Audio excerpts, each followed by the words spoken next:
Olá, meus amores, tudo bom com vocês? Eu espero que esteja tudo ótimo, porque aqui, por enquanto, tá tudo bem, mas eu sinto que o clima vai pesar um pouquinho. Mas antes da gente entrar nesse modo prosa especial por quê, Jardel? Porque hoje eu vou entrar num tema um pouco mais delicado, afinal de contas, a gente está aí no Setembro Amarelo, que é esse mês de combate ao suicídio, né?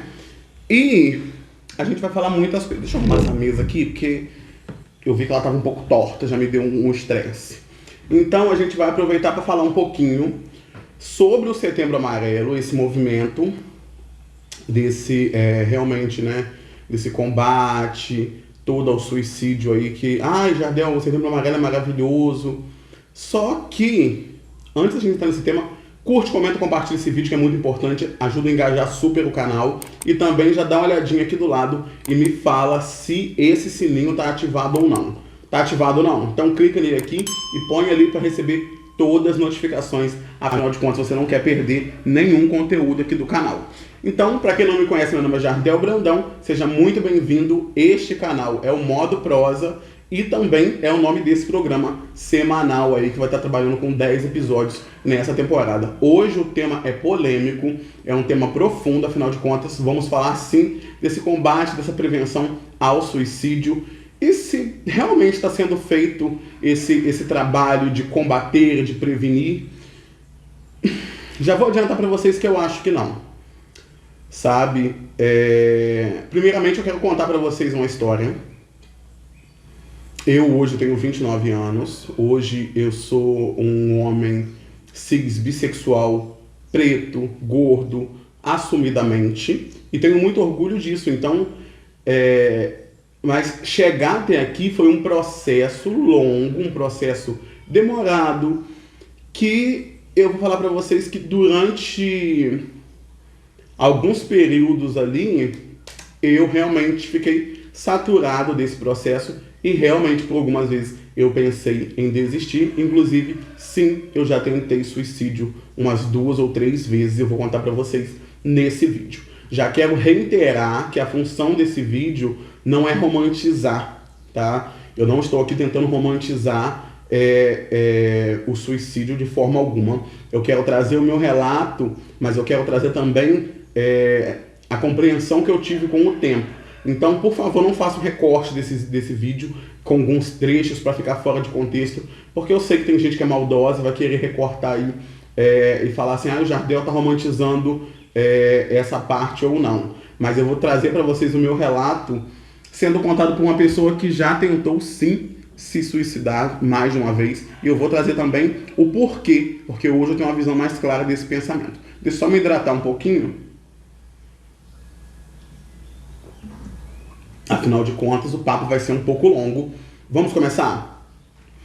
Na minha adolescência, a minha pré-adolescência e adolescência foi caótica. Afinal de contas, preto, bissexual, na época, né? Eu achava que eu era homossexual. Então, a gente sabe que a fase na escola, principalmente a fase ali de 5º a 9º ano, né? É uma fase muito cruel.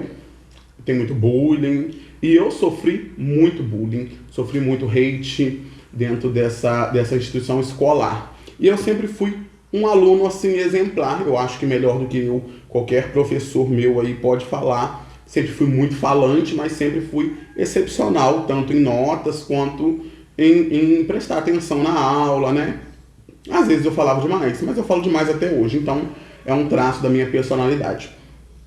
O que aconteceu? Me chega num momento, por volta dos 15 anos, que eu estava tão sobrecarregado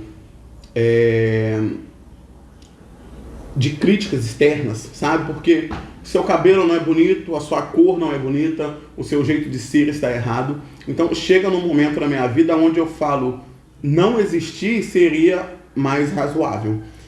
E eu falo isso hoje sem me emocionar, né? Depois de meses de terapia, porque eu estou nesse processo sendo terapeutizado. Mas é algo que hoje, lembrar que eu tentei contra a minha vida e que eu muitas vezes me mutilei, é algo que ainda me deixa um pouco receoso, porque eu sei o quão fundo eu já fui Então eu tenho essa noção de o quão fundo eu consigo chegar, sabe, nesse poço. Então, hoje em dia eu tenho tentado tratar a minha saúde mental da melhor forma possível, da melhor forma que eu consigo. Então vamos lá. Eu começo um processo de mutilação. Então hoje a gente vê muitas pessoas se mutilando, né, com navalhas, com gilete, fazendo cortes no braço, na coxa, em locais imperceptivos. E eu lembro que teve uma fase assim, muito clara que eu cortava a palma da mão. Eu pegava uma faca, um estilete, e mais uma vez eu quero reiterar que eu não estou de forma alguma incentivando esse comportamento. Até porque hoje, com o olhar, né, de técnico em enfermagem, eu sei a quantidade de merda que isso pode dar. Além de você cortar, né, e poder pegar uma artéria mais calibrosa e sangrar até realmente a morte, você pode estar passando uma lâmina infeccionada ali, infectada, infeccionar todo esse machucado e ter um grande problema. Só que... Nossa, tá passando um caminhão fazendo barulheira. Vamos esperar um pouquinho, né? Então, como eu estava falando para vocês, hoje eu percebo que esse movimento, né, essa questão de me automutilar, ela vem porque dentro de mim eu estava sentindo uma dor tão profunda e o meu corpo por fora eu sentia que ele estava anestesiado, sabe? Depois de você sofrer consecutivos traumas, você meio que morre de uma certa forma. E nada mais me fazia sentir nada. Então, eu incentivava uma dor, porque sentir aquela dor me demonstrava de alguma forma que eu ainda estava vivo. Então, por diversas vezes eu cortei a minha mão e eu inventava uma desculpinha aqui, uma desculpinha ali, amarrava uma faixa e tal. Então, assim, é uma questão muito delicada, porque eu acho que só quem passa por isso consegue entender o quão profundo é você sentir que você não está sentindo mais nada, sabe? Então é quando você se desprende da vontade de viver, é um momento muito complicado. E eu falo com um local de fala de alguém que já passou por isso e mais de uma vez. Então eu começo um processo de mutilação, sempre dentro da palma da mão, eu não sei porquê, né? Eu ainda não cheguei a conversar profundamente com a minha terapeuta sobre mutilação, né? Porque terapia é um processo. E hoje eu estou conversando com vocês porque eu entendo que, mesmo eu trabalhando na área da saúde, eu como técnico de enfermagem, eu dentro de uma constituição, né, dentro de um estabelecimento profissional, há limitações até onde eu consigo chegar. Então, eu quero chegar exatamente em você, que é adolescente, que é pré-adolescente, que está passando por esse momento e precisa realmente ouvir o que eu tenho a dizer agora. Então, se você é mãe, se você é avó, se acha que o seu neto, filho, está passando por algo parecido, além de você assistir para você entender de uma outra perspectiva, né, de não julgar, é muito importante que você envie esse vídeo também, porque eu, particularmente, dentro do meu trabalho, eu não consigo me comunicar de forma clara e aberta, porque existem, né, protocolos do que a gente pode conversar ou não com essas pessoas em âmbito escolar. Então, a saúde, ela é podada. A realidade é essa. Então, eu quis trazer esse tema exatamente aqui no meu canal, porque aqui é um local onde eu posso falar da forma que eu quiser falar e atingir o público que eu quiser atingir. Então, a mutilação, ela começou. E por muito tempo, eu não sei falar para vocês assim, quanto tempo durou esse processo de me mutilar, de cortar sempre a palma da mão. Mas no começo eu percebia que eu cortava, esperava uma cicatrização para cortar de novo, e chegou um momento que às vezes eu estava dando talhos um do lado do outro na mão já, porque é como se a sensação de dor, né, começasse a diminuir. Então, com o tempo, eu precisava daquele sentimento para me sentir que eu ainda estava presente, porque alguma coisa em mim já tinha falecido, alguma coisa em mim já tinha morrido, eu já não sentia mais as coisas como eu deveria estar sentindo, e a dor era a única coisa que tecnicamente sobrou ali naquele momento. Hoje eu entendo, né, que seria sim o momento de eu entrar com um processo ali de acompanhamento psicológico, psiquiátrico, porque isso tudo envolve ansiedade, depressão, ataques de pânico. Então, mas naquele momento eu não tinha tal entendimento. Eu venho de uma família de bases religiosas, e é um ponto que eu quero tocar para vocês, porque a religião ela não pode intervir na saúde, tá? Então, assim, eu sei que tem muita gente que tem muita fé, e eu também tenho. Eu sou uma pessoa que hoje eu não tenho uma religião específica, eu me considero uma pessoa crente. Eu creio em muita coisa, então eu vou além do cristianismo, tá? Então, assim, muita gente acha errado, você tem que acreditar numa coisa só. Não vou me colocar dentro de uma caixa só, porque uma caixa só não me cabe, tá? A minha mente, ela se nega a acreditar em uma coisa só. A minha mente, ela se tornou plural, e eu sei que talvez seja, no final, sejam todas as religiões falando da mesma coisa. Então, por que eu vou negar uma ou outra? Mas o ponto não é esse. O ponto é que eu vejo dentro do cristianismo um movimento, isso até mesmo dentro da minha casa, esse movimento de que nada é doença, tudo é o demônio, sabe? E esse pensamento, ele é muito preocupante, porque a gente sabe que doenças existem, e a saúde mental, ela hoje no Brasil, eu acredito que ela tem sido sim mais valorizada, né, esse tratamento para a saúde mental, mas por muito tempo as pessoas deixaram como segundo plano, né? Então um psiquiatra, um psicólogo sempre teve um olhar muito pejorativo em cima disso. Eu realmente não tinha acesso, porque eu era de uma cidade muito pequena, eu não sabia nem o que fazer, onde procurar, então também vem a falta de informação, e é por isso que esse vídeo está saindo hoje aqui. Eu quero dizer para vocês primeiramente que sim, o SUS, ele oferece tratamento psicológico gratuito. Porque a psicóloga é cara. Sim, não acho que seja caro, né? O trabalho dela é um trabalho muito importante, então o valor que as psicólogas cobram é um valor ok para o trabalho que elas exercem, de suma importância, mas eu entendo que baseado no salário mínimo, né, fica uma coisa fora da realidade de muitas famílias, ainda mais quando é uma família maior.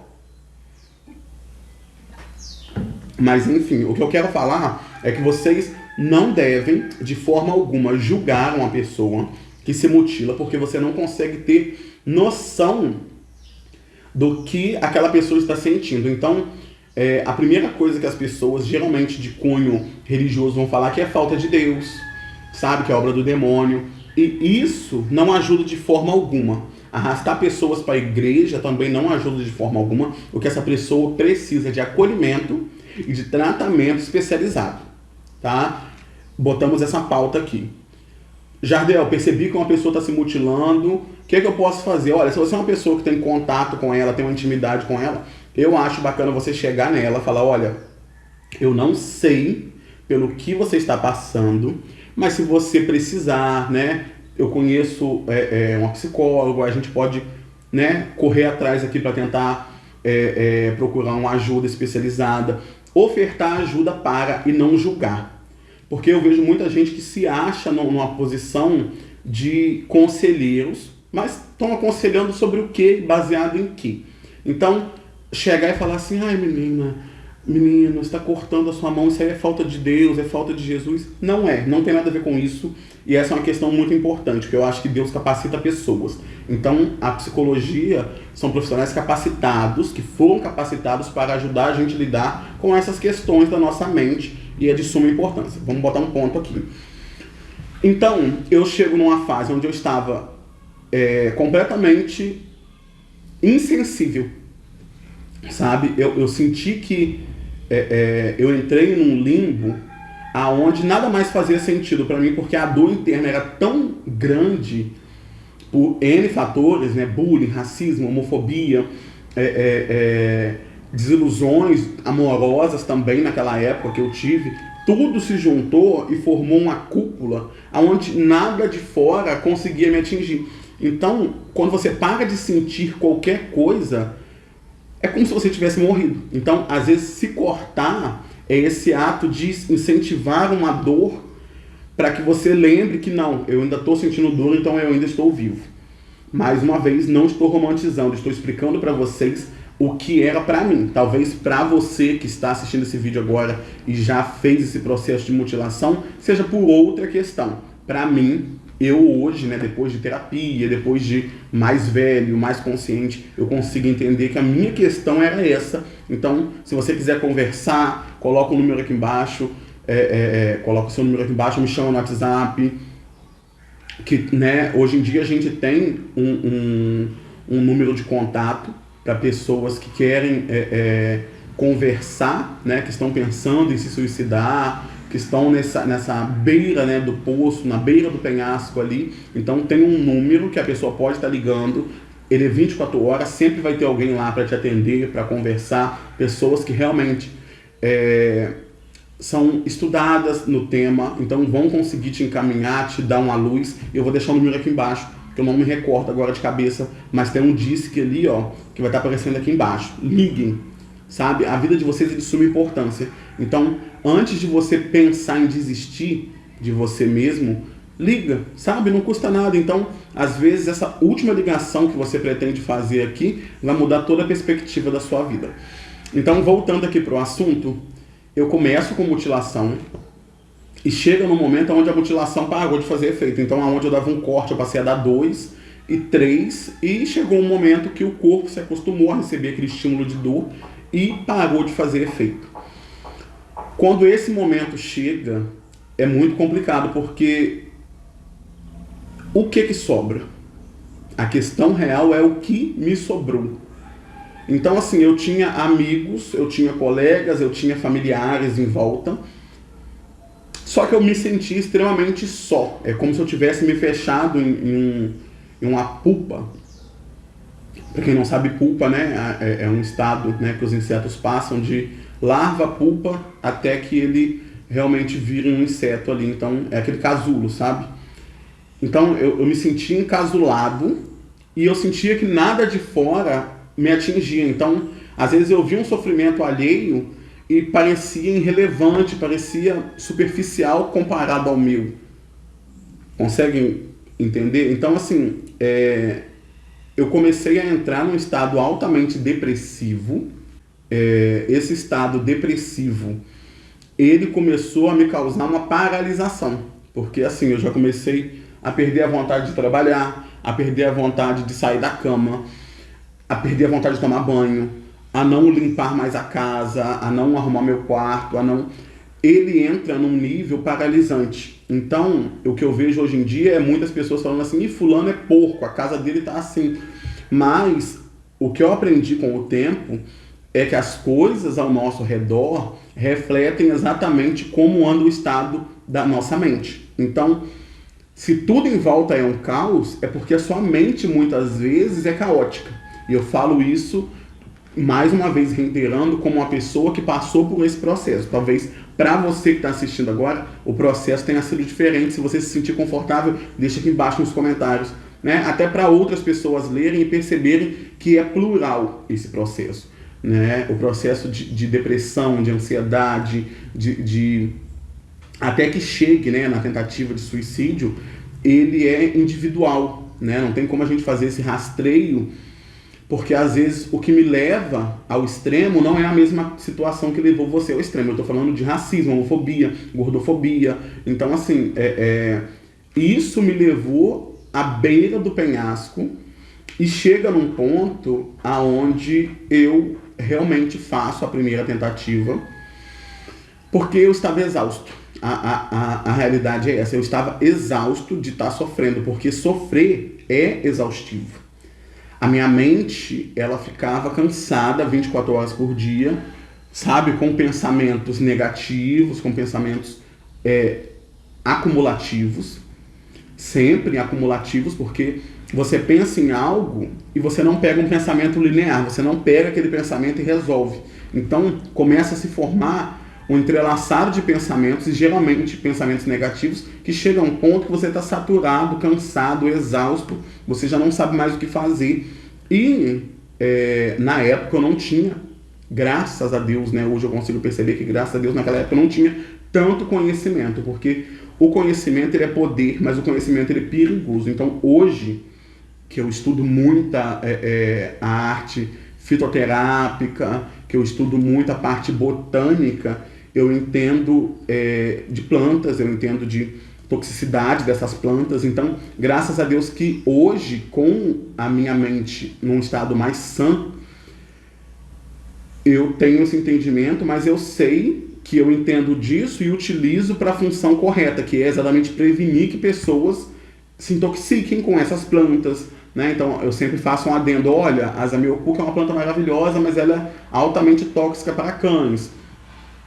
Só que eu sinto que se naquela época eu soubesse de tudo que eu sei, eu talvez hoje não estaria aqui gravando esse vídeo para vocês, porque eu não teria feito somente uma tentativa de suicídio, eu teria conseguido realmente me suicidar. Então, na época, a informação maior que eu tinha era: geralmente, analgésicos têm a capacidade de baixar a pressão.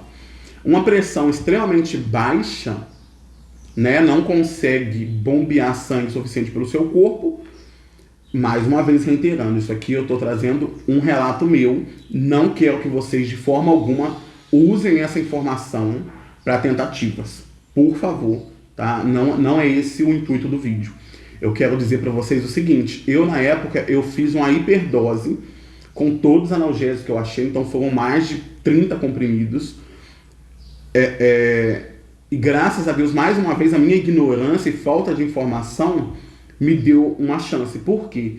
Porque se eu tivesse tomado todos aqueles analgésicos, sendo uma pessoa padrão, né, por volta de 70 quilos, o resultado teria sido muito diferente. Só que juntou dois fatores. O fato de eu ser uma pessoa gorda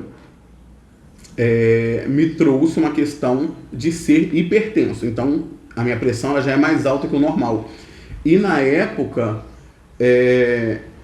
a gente sabe que medicamentos, né, tem um cálculo, medicamentos vezes o peso da pessoa para fazer efeito. Então, a quantidade de comprimidos não foi suficiente para baixar minha pressão, que já era hipertenso, e também foi diluído com o peso corporal. Então, a tentativa foi frustrada, mas eu tomei várias medicações e deitei e fui dormir com a esperança de realmente não acordar no outro dia. Vou até tomar uma água porque eu estou conversando com vocês aqui, mas é um local muito sensível para mim. Eu estou forçando aqui para não me emocionar, porque a gente sabe que a vida ela é única. Então hoje eu tenho essa perspectiva de tentar aproveitar cada dia como se ele fosse o último, mas não com o intuito de não acordar amanhã, mas sim com o medo de não acordar amanhã. É completamente diferente. E essa mudança no meu estado mental, ela veio com o tempo. Então, eu sei que, às vezes, neste momento que você está vivendo, você não vê saída, você não vê outra escolha. Só que eu quero dizer exatamente para vocês que tudo é questão de perspectiva. Então, aquela questão, aquela baboseira, tem gente que vê o copo, né, meio cheio ou meio vazio, é exatamente a questão da perspectiva.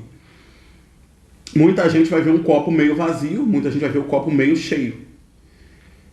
E, por muito tempo, eu só conseguia ver o copo meio vazio. Então, assim, a mudança de perspectiva, ela é algo que todo mundo vai chegar para você e falar, e você não vai absorver. Não adianta as pessoas virem e falarem para você: olha, tudo vai ficar bem, vai melhorar. Enquanto você, que está passando por essa situação, não conseguir enxergar essa perspectiva, não vai haver a mudança. Então, é o que eu falo, às vezes a gente fica tão focado a olhar reto, sabe? Eu me deparo com a porta fechada e essa fechadura, ela atrai o meu campo de visão. Então, eu fico tão focado em ver essa porta fechada que eu não me permito olhar para o lado e ver uma janela aberta. Ou eu não me permito olhar para o outro lado e perceber que tem outra porta aberta. Então, a perspectiva do olhar e do modo de pensar, eu acho que foi a chave, eu acho que foi crucial. tá? Eu gostaria de mais uma vez reiterar que por favor, não façam cortes desse vídeo. Eu acho que esse vídeo ele deve ser assistido de forma linear, porque eu parei para pensar na composição desse vídeo, então qualquer corte feito pode trazer uma má interpretação. Eu quero me colocar aqui no local de uma pessoa que vivenciou tentativas, né, de suicídio. Estou contando para vocês a medicamentosa, mas por diversas vezes eu pensei em cortar o pulso. Por diversas vezes eu tive com a navalha na reta do pulso, sabe? Então, assim, hoje eu tenho uma concepção de que, por pior que estivesse a situação, né, ao meu redor, eu estava preso a um padrão de não procurar saídas alternativas. Então, olhando para a minha realidade, né? Eu sou uma pessoa gorda, e eu era essa pessoa gorda já naquela época. Na época eu acho que até mais gordo. Eu sou uma pessoa preta e eu sou uma pessoa bissexual. A minha bissexualidade não mudou. Eu continuo sendo preto, eu continuo sendo gordo. Então, o que mudou da minha insatisfação comigo daquela época para hoje? A minha perspectiva, o meu olhar. Conseguem compreender? Às vezes o que te frustra, o que está causando essa frustração, não vai mudar, sabe? Então, assim, eu sou afeminado, eu sou baixo, eu sou isso, eu sou aquilo, sabe? As pessoas estão pegando no meu pé, estão fazendo bullying, que são um bando de uns filhos da puta, desculpem a forma de falar, mas são, porque isso causa todo esse dano à mente de uma pessoa. Então, o bullying ele deve ser, sim, aniquilado, né? Principalmente dentro do âmbito escolar. Então, tem que se ter punições para esse tipo de brincadeiras, tá? Então, a brincadeira ela é bacana quando os dois lados estão rindo. Se um lado não está rindo, é porque não é uma brincadeira, tá? Vale a pena você também aí que está assistindo a esse vídeo, porque às vezes estoura a bolha e vai chegar não numa pessoa que está sofrendo, né, com ansiedade, com algum tipo de distúrbio, mas sim exatamente no agressor, que é essa pessoa que faz um bullying e está levando outra pessoa, muitas vezes, né, a esse pensamento de suicídio. Então, para a gente não prolongar muito esse vídeo, o que eu queria dizer para vocês eu estive à beira do poço mais de uma vez. Eu não vou ficar falando muito, né, sobre as formas de suicídio aqui que eu tentei, até mesmo para que... Eu sei que muita gente vai assistir esse vídeo e vai olhar com a ótica de... Olha que bacana, ele trouxe a informação, né, para que as pessoas não façam, mas pode ser que algumas pessoas que estejam muito próximas, né, à beira do poço, utilizem informações desse vídeo para tentarem, e por favor, não é esse o intuito desse vídeo. Eu não quero que ninguém utilize informações que eu trouxe aqui, até por isso que eu não toquei em nomes de outras plantas tóxicas, né? E não aconselho que vocês vão procurar também, porque tudo isso é munição para uma mente que já está devastada, que já está traumatizada. O que eu preciso que vocês busquem é ajuda. Então, vai ter um número aparecendo aqui embaixo. Vocês podem ligar, a ligação é gratuita. Procurem na cidade de vocês a ajuda, né? Primeiramente, da estratégia de saúde da família, porque praticamente todo bairro tem. E você consegue ali um encaminhamento para uma psicóloga, se você não tiver condição monetária. Às vezes o SUS ele tem uma fila, ele tem uma demora. Se você tiver uma condição monetária, procure uma psicóloga que faça atendimento particular na sua cidade, porque também a gente sabe que monetariamente, pra gente que recebe um salário mínimo, parece caro, mas Jardel, eu não consigo pagar toda semana. Paga o quê? Uma vez por mês que você consegue? Ótimo, o importante é que você tenha um suporte. Então, eu tô com pensamentos assim. Eu não vou no psiquiatra porque é médico pra doido. Gente, não é. Tá? Eu não vou no neuro porque é médico pra doido. Não é. É um trabalho multiprofissional. Tá? O neuro, o psiquiatra, a psicóloga, eles têm que trabalhar em um conjunto, porque a psicóloga, ela vai conversar com você, ela vai entender os seus padrões, ela vai te ajudar a entender os seus padrões, né? Porque ela vai te mostrando caminhos para você mesmo se conhecer. O psiquiatra e o neuro, eles têm um entendimento maior sobre o funcionamento do cérebro, às vezes que está faltando realmente alguma medicação, né? Porque está faltando algum hormônio no seu corpo que pode estar te causando essa depressão em excesso. Então, é importante que você procure uma equipe multiprofissional. E o SUS ele fornece neuro, psiquiatra, psicólogo, então pode procurar aí na sua cidade. Eu sei que em cidades maiores deve ser mais difícil, porque né, eu não sei como é que funciona exatamente a estratégia de saúde da família numa cidade muito grande, mas em cidades menores tem a facilidade maior, porque você deve ter maior contato com o seu agente comunitário de saúde, então você consegue tirar essas dúvidas diretamente com ele. Mas o importante é você procurar ajuda, entender que essa porta trancada não define o resto da sua vida. É somente uma perspectiva que você está tendo naquele momento. Então respira. A respiração é uma técnica fundamental. Então a gente inspirar, você vai inspirar pelo nariz, contando até 5, quando você estiver sentindo que está tudo desmoronando.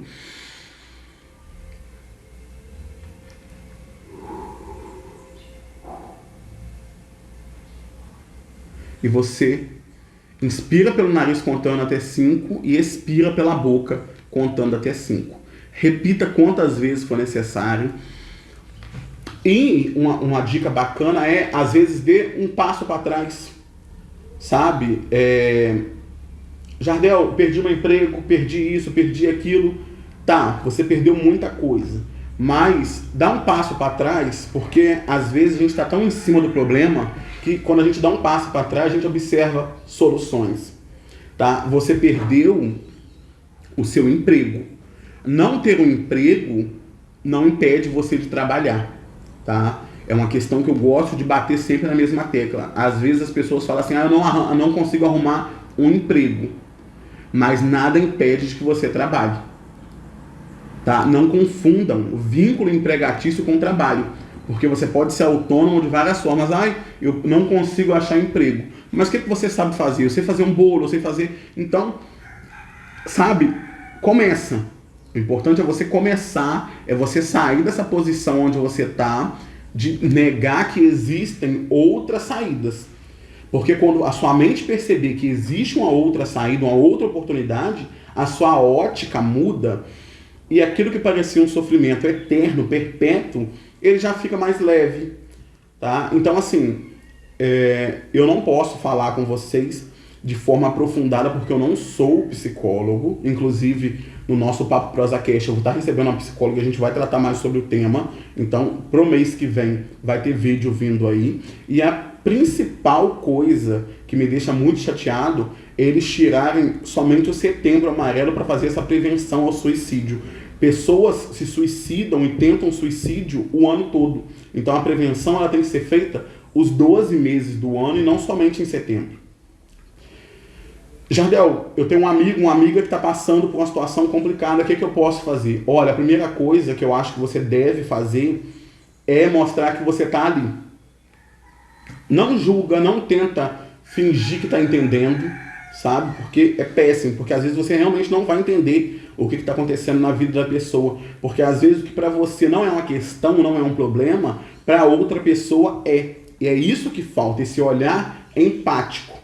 Porque a pessoa está surtando, está deprimida porque ela está com a conta de R$500. Para você, às vezes, R$500 não seja uma dívida, mas para ela seja uma dívida que ela não consegue superar e isso causa nela um desconforto, um trauma, uma desesperança tão grande a ponto dela, às vezes, pensar em sim. A única saída que eu tenho é acabar com a minha vida, é pôr um fim na minha vida, botar um ponto final nesse ciclo. Então, assim, a ótica de não julgar é a primeira coisa que a gente deve fazer. Fingir que entende é péssimo, porque às vezes você não entende. O que você pode fazer é se botar disponível. Olha, eu não entendo. Já começa assim porque é ótimo. Olha, eu não entendo realmente o que você está passando. Você quer conversar? Eu estou aqui.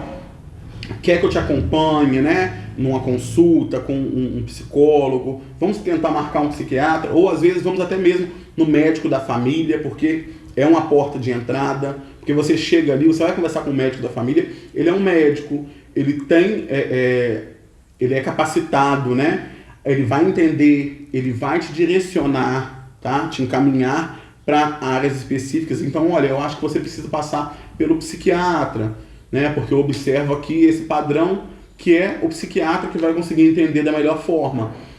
Gente, o importante é vocês não soltarem a mão das pessoas. Então, eu vou falar por mim, mais uma vez. Em janeiro desse ano, mais uma vez, né, depois de muitos e muitos anos, então eu falo que depressão, ansiedade é algo que a gente nunca fica livre, a gente trata e o tratamento ele tem que ser feito de forma contínua. Então, lá atrás, eu tive, né, a minha fase de mutilação, tentativas de suicídio, e eu não tive esse amparo que eu estou falando para vocês exatamente agora. Ninguém chegou para mim com essa ótica de, olha, vamos procurar um psicólogo, olha, vamos... eu estou aqui, tá? Se você precisar conversar, eu não sei pelo que você está passando. A ótica que chegaram para mim é, isso é falta de Deus, isso é falta de igreja, isso é falta de oração, isso é falta de... E isso me deixou muito mais revoltado, por isso que eu digo para vocês que realmente essa não é a saída. Então, assim, eu consegui, naquele tempo, me afastar dessa borda do poço, onde eu estava prestes a cair, de uma forma solitária. E eu acredito que é a pior forma, porque, assim, eu tive que entender muitas coisas, então o processo demorou muito, porque foi um processo autônomo meu ali, de entendimento, sabe, eu e eu mesmo, então é bem complicado. Só que o que a gente não pode se esquecer é que hoje o tempo é outro, então eu venho, né, de um processo, já falei para vocês da minha autoescola, e a minha autoescola, ela me engatilhou novamente uma ansiedade absurda. E chegou dezembro, final de dezembro do ano passado, janeiro desse ano, eu estava percebendo que eu estava me aproximando mais uma vez dessa situação. Só que agora eu estou trabalhando dentro de um sistema de saúde, eu sou um técnico de enfermagem, eu tenho maior conhecimento. E a primeira coisa que me veio na cabeça foi o medo desse conhecimento, porque como técnico eu tenho muito conhecimento de N coisas, né, de como tirar uma vida, então é altamente perigoso para mim mesmo, porque você entender uma anatomia a fundo é altamente perigoso. Então o primeiro pensamento que a minha própria mente trouxe é: você agora é muito mais perigoso para você mesmo do que você era. E o meu conhecimento em plantas, né, em medicações ali fitoterápicas, mas também plantas com alta toxicidade, me trouxeram também esse medo de, olha, sabe, a minha mente ela trouxe ela estava em um caos, mas ela me trouxe esse momento de consciência de cuidado com você mesmo nesse momento, porque você não é mais o mesmo daquela época, então você hoje, com o conhecimento que você tem, você é muito mais perigoso para você do que você era. E eu tomei a iniciativa de procurar o tratamento, né, com a psicóloga, e fiz o acompanhamento com o psiquiatra, e foi constatado que eu precisava de medicações, porque a minha ansiedade estava num nível fora do comum, onde eu estava num ciclo que pelo menos 4 vezes por semana eu estava chorando, sabe? Porque parecia que nada fazia sentido, estava tudo desmoronando. E eu começo, né, no comecinho de fevereiro com a psicóloga e estou até hoje. E hoje eu trago uma perspectiva, uma visão completamente diferente. Então eu aprendi, né, nas minhas consultas, no meu acompanhamento ali com a psicóloga, que às vezes eu tenho que parar, respirar e observar e perceber, sabe? Então, às vezes são padrões que se repetem. Então, um padrão que me pegava muito era que eu estava com a dívida. Vou contar para vocês, inclusive, eu estava com a dívida no banco, uma questão assim, nem é tão exorbitante quando eu paro para pensar, porque eu recebo um pouco mais do que um salário, porque tenho insalubridade, né? Mas a minha dívida total dava cerca de, sei lá, 4 mil reais, 5 mil reais quase ali. Então, vamos colocar o meu salário aqui por volta de 1.500 reais. Para quem deve, vamos supor, 4 mil reais, é coisa de 3, 4 meses para pagar aquilo ali. Só que não funciona assim, porque dentro do meu salário eu não poderia tirar ele todo para pagar a dívida, afinal de contas, eu pago aluguel, eu pago água, eu pago luz, eu pago... E eu não via saída, eu estava surtando, porque todo mês era a conta de eu pegar e pagar o mínimo para que o banco não me escalpelasse ali com juros, e o resto do dinheiro estava sendo utilizado para pagar contas. Aí eu ficava altamente chateado, e ficar chateado me desencadeava um padrão de compulsão alimentar, aonde eu começava a comer de forma desesperada. Então, o que eu poderia pegar, né, um valor excedente para estar quitando mais rápido essa conta, eu deixava porque eu precisava comprar muita besteira para mim comer, porque eu estava nesse looping de desespero. Então, para vocês entenderem como a saúde da nossa mente é tão importante, quando eu consegui entender que, olha, isso aqui não é um problema tão grande assim, eu sentei, elaborei um plano econômico e falei, eu vou quitar essa dívida dessa forma. Porque a gente sabe que eu entrei num loop de cheque especial e no momento eu estava gastando 200 e poucos, 270 reais só de juros sobre o cheque especial. E eu falei, tá, eu estou pagando 270 reais só sobre juros. O que eu posso fazer para resolver? Então, fui num determinado banco, consegui um empréstimo, quitei toda a minha dívida com o banco, tanto de cartão quanto cheque especial. Inclusive, consegui ainda um acordo que diminuiu, né? Porque quando você vai quitar todas as parcelas, eles retiram, né, aqueles juros que teria, já que está quitando. E ficou um valor super bacana. Então, de quase 5 mil reais, veio para 2 mil e pouco, sabe? De juros assim. Então, eu fui, quitei tudo e fiquei com um empréstimo, né? Para pagar em 10 meses. Só que, então não valeu a pena porque você continuou com o empréstimo. Só que o valor das parcelas do empréstimo é pouca coisa a mais do que o valor que eu estava pagando só de juros. Então, hoje eu não estou pagando mais juros. Hoje eu estou pagando o empréstimo que eu fiz. E o valor de juros que eu gastava, né, que eu pagava só em juros, que era quase 200 e poucos reais, hoje em dia está embutido ali naquela dívida, né, que eu fiz do empréstimo. Só que eu sei que são 10 meses. Acabou os 10 meses, acabou a minha dívida. Eu não devo mais nada. E já desses 10 meses já foram 3. E o que acontece? Com isso eu começo a organizar o meu plano de quitação de dívida completa. Por quê?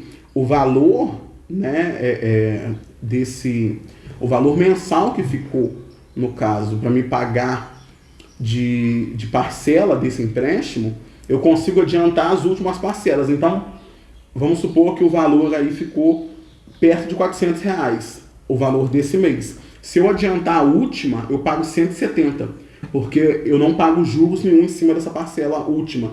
Então, é muito mais benéfico, eu estou fazendo esse controle, porque eu vou pagando a parcela do mês e a última parcela, ou seja, o que eu ia pagar em 10 meses eu passo a pagar em 5, e ainda economizo porque eu vou tirar esses juros de cima do valor do empréstimo que eu fiz ali, e no final eu vou, claro, ter pago, né, um juros, mas resolvi todo um problema, a minha mente está em paz, não surto todo mês perto da hora do meu pagamento mais, e só de você ter paz, você já ganhou.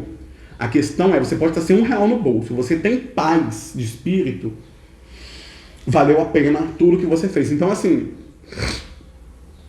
hoje eu estou com um orçamento, né, elaborado que me sobra tanto por mês para alimentação, né, aí depois da alimentação me sobra um valor aqui que é para me comer uma besteira, para me fazer uma graça com alguma coisa. E não, eu não estou utilizando esse valor de comer besteira e fazer graça. Por quê? Porque eu estou focando em coisas do canal. Então, às vezes eu compro alguma coisa de iluminação, às vezes eu estou comprando algum petisco, né, para receber convidados, né, do podcast, porque eu não vou receber uma pessoa na minha casa que já está vindo de forma gratuita e vou receber ela com água. Não, então eu estou investindo, né, nessas questões. Então, para mim, tem sido um investimento. Inclusive, né, agora terminando esse investimento no podcast, eu vou começar a investir no Orquidário, na minha reforma do Orquidário. Então, assim, o que eu quero deixar de mensagem para vocês é, às vezes o que parece, né, o maior desafio da sua vida não é só questão de você colocar a sua mente nesse momento ela está fora do padrão convencional dela. Se você conseguir colocar a sua mente no lugar, você vai perceber que existem várias saídas. Então, o meu salário aumentou? Não aumentou. O que aumentou foi a minha mudança de perspectiva e perceber que eu conseguia fazer manobras para resolver aquele problema. Então, eu parei de gastar todo o meu dinheiro em manutenção de juros, que tem toda uma conta, e agora eu estou pagando uma conta que fica bem dentro do meu orçamento, né? As parcelas ficam dentro do orçamento que eu planejei, então não me afeta da forma que me afetava mais. Eu sei que todo mês eu tenho aquela conta ali, mas que daqui 5 meses mais ou menos eu quitei, estou livre, não tenho mais problema nenhum com contas. Então, gente, essa conversa vai ficar por aqui, mas a mensagem que eu quero deixar para vocês é: a vida de vocês importa, a vida de vocês é extremamente importante. Eu sei que às vezes se suicidar, dar fim à sua vida, parece uma resposta, mas não é. De forma alguma é. Eu sei que às vezes você que está ouvindo, que está assistindo esse vídeo, me ouvindo agora, você está pensando assim: não sobrou mais nada. Mas sobrou. Enquanto você, se tiver, você consegue se levantar, você consegue se reerguer. Então, Jardel, eu perdi a minha família, eu não tenho mais pai, eu não tenho mãe, eu não tenho irmão. Eu sei que é horrível, mas você ainda tem você.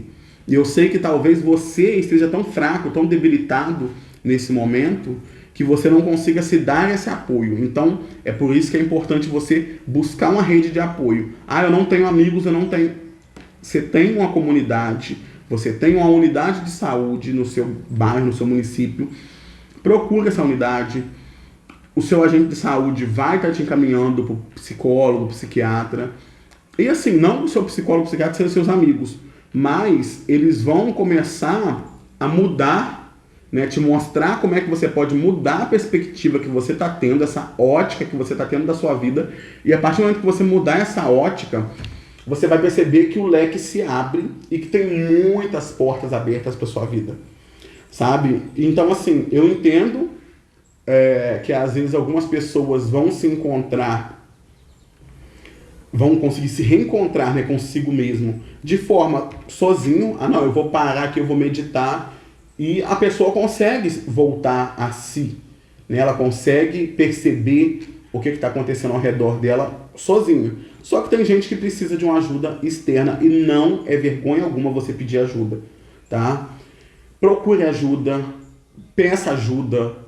Olha, por favor, você pode me ajudar nessa situação? Eu não quero ir sozinho na minha consulta, sabe? Acha alguém bacana ali que você confia. Leva alguém na consulta se você tiver com vergonha, tiver com receio. O importante é você dar o primeiro passo. E não em direção a esse penhasco que eu sei que você acha que é a solução neste momento, tá? Esse é um vídeo que fica aqui no canal, e eu vou até fixá-lo, porque eu acho de suma importância que esse vídeo talvez seja o vídeo fixado no perfil, exatamente para que talvez, se com esse vídeo eu conseguir evitar que 2 pessoas se suicidem, para mim já vai ter valido a pena esse tempo que eu estou dedicando a contar essa história para vocês, porque eu já estive muito perto. Então eu consigo entender, de certa forma, a forma com a qual as pessoas que estão na mesma posição estão pensando. Então, assim, não é a resposta, é o que eu posso dizer para vocês. Hoje eu posso dizer com todas as palavras e com todas as letras que não é a resposta se suicidar, ou ao menos questionar o suicídio, sabe? Nenhuma dívida, nenhuma desilusão amorosa, nenhuma briga, nenhuma perda vale o valor da sua vida. Você é único, você é especial. E eu quero que você se sinta especial, então deixa aqui embaixo. Eu quero que você coloque escrito aqui, eu sou especial. Porque quando você perceber que você é especial, não para outras pessoas, mas para você mesmo, você vai observar e vai perceber que a sua ótica já começa a mudar. Então, o Jardel de 14 anos para o Jardel de hoje, o corpo não mudou, a cor não mudou, e a sexualidade não mudou. O que mudou foi a minha ótica e a minha visão. Então hoje, as pessoas que falavam que eu era feio, que eu era preto, que eu era gordo, hoje me chamam de metido. Ah, você é metido. Não. Hoje eu tenho amor próprio. Hoje eu me valorizo sobre outras pessoas. Então, é porque você se acha. Não me acho, não. Eu sou o que sou. E eu tenho muito orgulho de sê-lo. Sabe? Então, quando você passa a se orgulhar daquilo que você é, as pessoas vão ficar muitas vezes incomodadas, porque elas não têm orgulho de quem elas são. E hoje eu posso dizer para vocês que eu tenho 100% de orgulho do meu cabelo. Ah, Jardel, eu não gostei do seu cabelo. Foda-se, não faça igual em você, porque em mim eu achei maravilhoso e é sobre você gostar de você mesmo. Tá joia? Beijo para vocês, muita luz. Vou deixar o número aqui embaixo. Se você estiver passando pela sua mente nesse momento algum pensamento suicida, liga aqui nesse número. Eles vão conseguir te dar um apoio emergencial, mas eu aconselho sempre que você procure a sua unidade de saúde aí, para que você possa estar sim fazendo um tratamento, porque é um tratamento, é um acompanhamento psicológico, psiquiátrico, porque é fundamental. Eu já faço há mais de 9 meses, né? E eu digo para vocês que mudou completamente a minha vida. Tá joia? Qualquer coisinha, me chamem em inbox. Sempre tem meu número do WhatsApp em algum vídeo aqui. Se vocês estiverem precisando muito conversar, me manda essa mensagem lá. Às vezes eu demoro a responder, mas eu prometo que eu vou tirar um tempinho para tentar responder todo mundo. Ou deixe nos comentários aqui embaixo também. Mas se valorizem, porque vocês são pessoas maravilhosas e únicas. Eu fui e a gente, esse modo prosa, fica por aqui. Curta, comente e compartilhe. Se você tem algum amigo, alguma amiga que está passando por esse momento, é fundamental que esse vídeo chegue até eles. Então, fala, olha, o que esse rapaz está falando, sabe? Vê se bate a identificação com você aí. Porque o importante, na realidade, é a gente sobreviver, né? Porque dias bons, dias ruins, tudo é um grande equilíbrio. Ninguém vive só de dias bons. E eu sei que às vezes a gente tende a dar mais importância aos dias ruins. E isso também é uma mudança de ótica que a gente tem que ter. Tá joia? Beijão pra vocês, muita luz. E mais uma vez, deixa aqui embaixo nos comentários. Curta, comenta, compartilha. E eu fui. Até semana que vem.